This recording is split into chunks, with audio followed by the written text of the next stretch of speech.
In Jonah 1 verse 4 we read the following.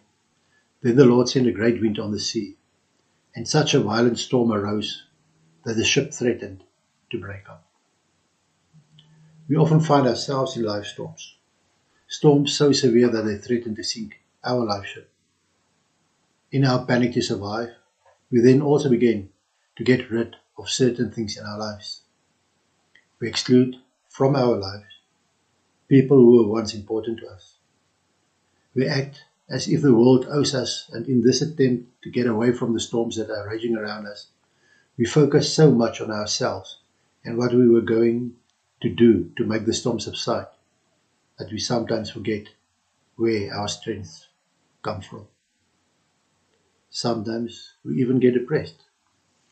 Instead of falling silent before God and seeing if we might not be the cause of the storms raging around us. And like Jonah, we may have acted as we please and not as the Lord wanted us to act. We may have strayed from the path the Lord has laid out for us. Perhaps we disobeyed His command to us. Can we, as the storms rage around us, as Jonah, realize that we serve the God of heaven, who made the sea and the land? Or do we distance ourselves from our Creator? We fall into a state of self-pity and reproach instead of coming before the Father in joyful, dependent worship.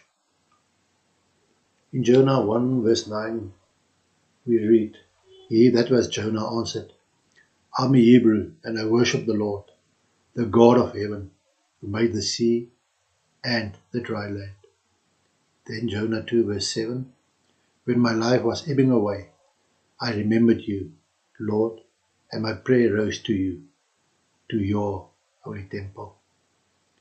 When the storms of life rage around you, ask yourself the following questions.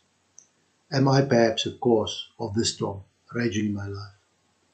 And can I do something that could calm the storm?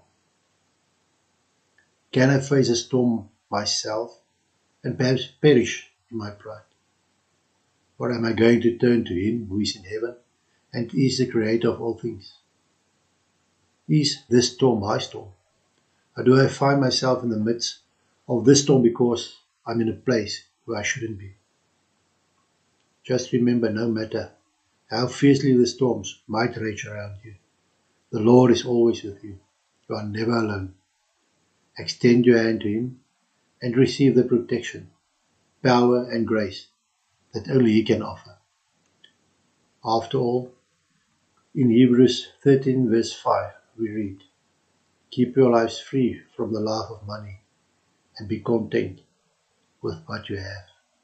And then the important section, because God has said, Never will I leave you, never will I forsake you.